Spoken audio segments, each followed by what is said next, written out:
Good evening. I'm glad you're able to tune in, and we're going to continue with our study of the book of Galatians. Again, in this book, we have Paul writing to the church at Galatia, and he's trying to encourage them to remain faithful to Christ, to come back to what he calls as their first love, to come back to the gospel of Christ, the New Testament system of faith. They had been led astray, led away by Jewish teachers bringing in things that were not so. And that's kind of how we start off with chapter 4. Because remember, chapter 3 was dealing with how they were no longer under the Old Testament system, the law, and now they're under the system of faith, which is the New Testament system, the system of Christ.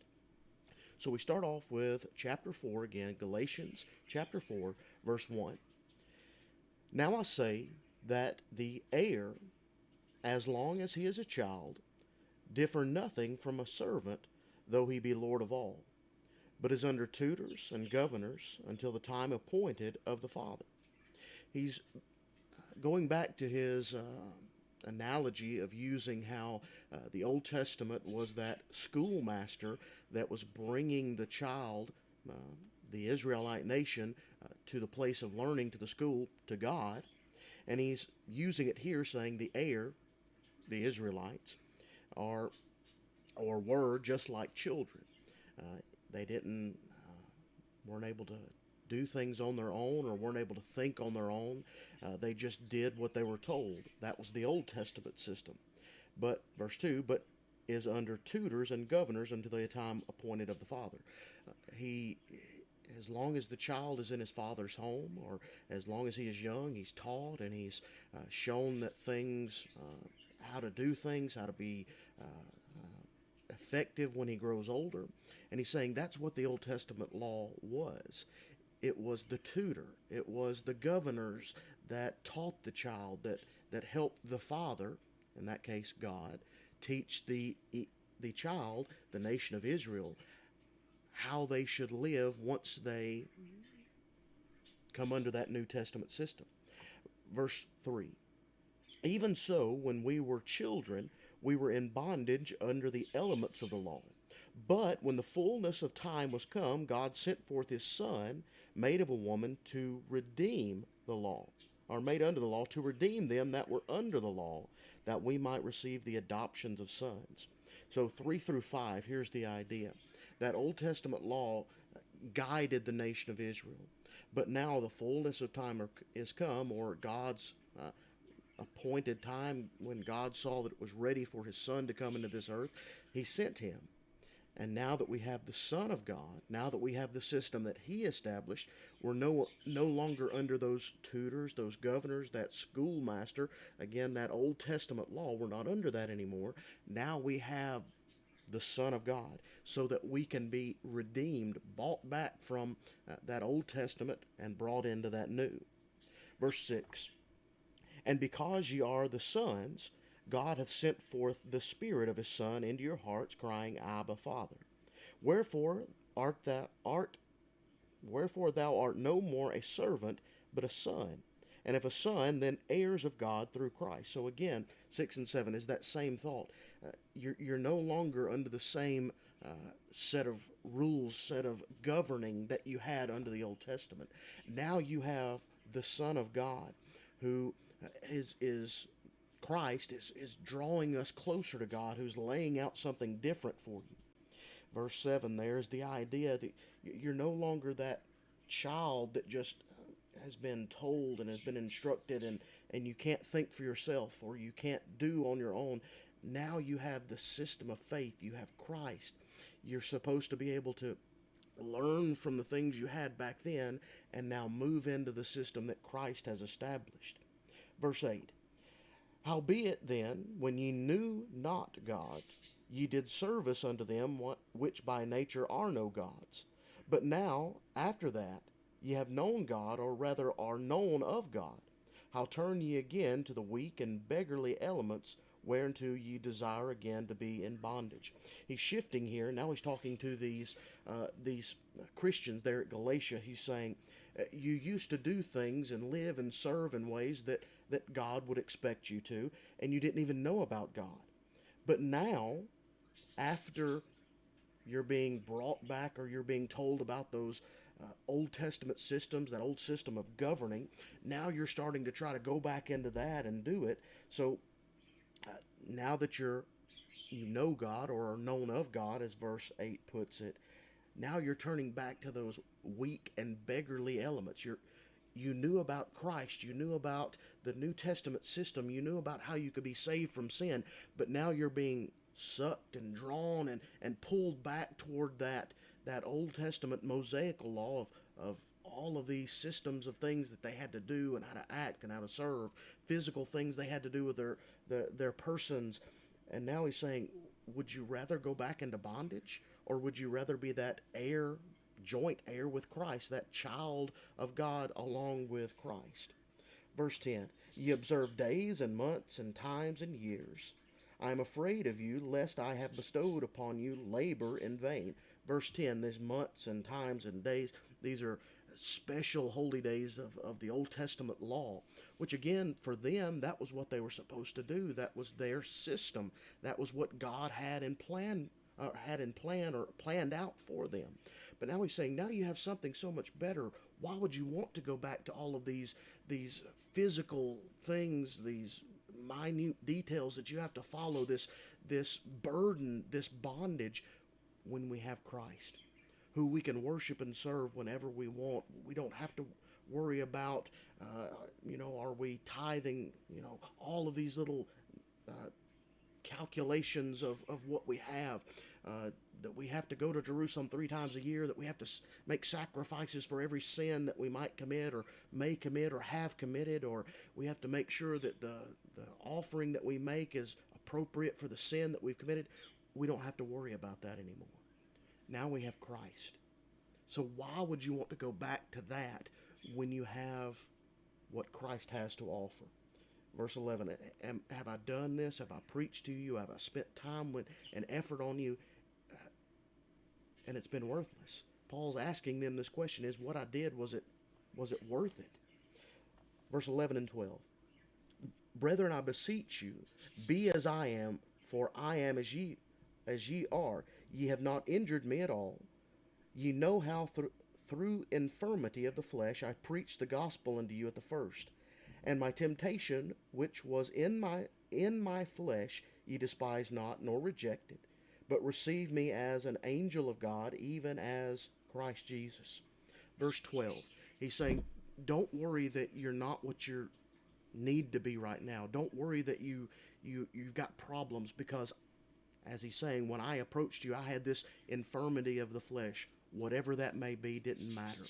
They accepted him and his teachings and his preachings for what they were, the gospel.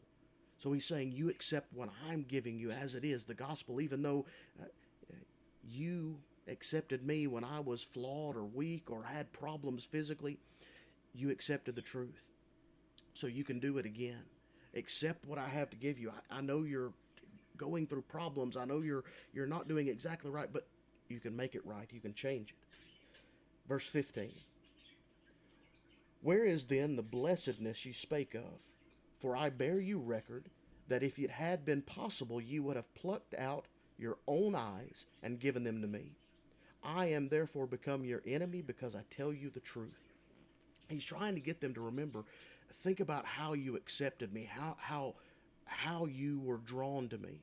Now, verse 15 here gives us a possibility on what that infirmity is. He talks about how they would have plucked out their eyes to give their eyes to Paul. So it might have been something with his vision that he couldn't see appropriately. Not that that matters, but he's saying, remember how much you loved me, how fervently and joyfully and zealously you accepted me, Paul, and my teachings. Remember that.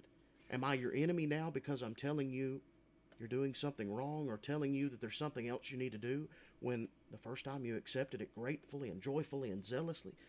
He's trying to get them to not reject the message because of the messenger, or not reject the message because of what they might perceive him to be, or what motives he might have or not have. He's trying to say, here's the truth, and I just want you to accept it. Verse 17, they zealously affect you, but not well. Yea, they would exclude you, that ye might affect them. But it is good to be zealously affected always in a good thing, and not only when I am present with you. Verse 17, the they that's mentioned there is whoever's teaching them these things that are opposite to the gospel, that are causing them to leave the truth for, again, as chapter 1 says, which is another gospel, which isn't really a gospel. He's saying, don't let them affect you and bring you and pull you away from Christ. But, verse 18, it's always good to be zealously affected by a good thing. Yes, you might have focused on the wrong things. You might have focused on things that are not godly, but you can change it. You can always make it right, is what verse 18 is saying. You can always be zealously affected to serve God. Verse 19 now. My little children, of whom I travailed in birth again until Christ be formed in you. I desire to be present with you now, and to change my voice, for I stand in doubt of you. Verse 19, he's showing his affection for them, my little children. He's referencing them in this caring and concerning way, like a parent caring for a child. He says, I struggled with you. I had to go back and forth with you. I had to suffer along with you, but I still love you. Verse 20, I desire to be present with you. Even though there's problems, even though there's troubles, even though there's trials, he says my wish is I could be with you. Just like a parent and a child, if there's some problem or issue or there's some fight that goes on between them, it's not that you don't love them or want the best for them. It's just there's a difficulty right now that needs to be taken care of. And that's what Paul, again, is trying to do for these Christians at Galatia. Continue on verse 21. Tell me, ye that desire to be under the law, do you not hear the law? For it is written that Abraham had two sons, the one by a bondmaid, the other by a free woman. But he who was of the bondwoman was born after the flesh, but he of the free woman was by promise. He's going all the way back to the start of the nation of Israel, looking at Israel, or Isaac, that son of promise, that nation of Israel that came from him, but then at Ishmael as well, those that would eventually become people that would harass the nation of Israel. He says one was born of Hagar, the bondwoman, who was a servant, one born of Sarah, which was the free woman. He says, which would you rather be here? You talk about wanting to be of Abraham, of wanting to be free, but listen to the promise that was made there. Verse 21 again is that connection between, do you want to go all the way back to all of the Old Testament law, not just the parts that the they of 17 are trying to bring in. Back down now, again to verse 25. For this Hagar is Mount Sinai in Arabia, and answereth to Jerusalem, which now is, and is in bondage with her children. But Jerusalem, which is above, is free, which is the mother of us all. For it is written, Rejoice, thou barren that bearest not, break forth and cry, thou that travailest not. For the desolate hath many more children than she which hath an husband. Now we, brethren, as Isaac was, are the children of promise. But then he that was born after the flesh persecuted him that was born after the Spirit. Even so it is now. He's going back to that physical thing that took place with the descendants of Ishmael, of the bondwoman, and those of Isaac, the one of promise, of the Spirit. You look at the history in the Old Testament, history in general, you notice that those of Hagar would always attack and would provoke and would harass the nation of Israel. He's saying, where would you want to be with this? Just like it was back then, how the bond harassed the free. The same thing is happening now. That those under the Old Testament law, the one of bondage, are now harassing the ones of the free, those that are born of the Spirit, the New Testament system. Just like it was with that physical relationship between the nation of Israel and the descendants of Ishmael and Hagar, the same is happening right at that moment in the book of Galatians when it was written, how those Christians were having to deal with, those free Christians under the system of Christ, dealing with those of the descendants of, physical descendants of Abraham that were still following the Old Testament law. Where's your freedom is what he's asking.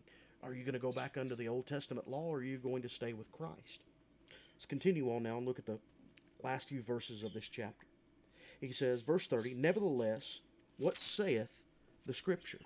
Cast out the bondwoman and her son, for the son of the bondwoman shall not be heir with the son of the free woman. So then, brethren, we are not children of the bondwoman, but of the free." Again, this is the same thing he was trying to say in chapter 3. We're not under the Old Testament system anymore. We're not of the bondage, the bond of the Old Testament, the Mosaical law anymore, but now we're free. Free under the New Testament. Free with Christ and what he has to offer. Do we want to go back? Do we want to go back to that system of all of these minutiae and detail and sacrifices? Or do we want to be free under Christ? He's trying to instill in these Galatians, again, their love for Christ. That message that he had first preached to them, and now it's being tainted by those who are trying to pull in the Old Testament system under Christ. He's trying to say, again, remember what you're serving. Remember who you're bound to. Remember who we are inheritors or heirs with. We're heirs with Christ, not with that Old Testament law. So get back to your first love. Serve him. Love him. Follow after him. And you see, that's the same thing that falls upon our shoulders today. While it's usually not the Old Testament law that's being brought forward, it's usually things outside of Christ, false teachings, false doctrine that God doesn't expect or want or teach about or explain to us in the New Testament. And those things are brought from the world into the church. They're pressed upon us as Christians. We're told that we're not tolerant, we're not accepting, we're not loving, because we won't accept these things. But that's the same thing that Paul was trying to get these Galatian Christians to understand. You want to be free, then follow after Christ. You want to make it to heaven, you want to be that joint heir with Christ, then you've got to follow after him. I hope that you've learned something, and again, if you have any questions or thoughts, or if I didn't explain anything to your understanding, then feel free to get in touch with me. Send me an email, give me a call, whatever it is it takes. I hope and pray that this will help you in your personal studies, and that we can all strive to grow closer to God through this.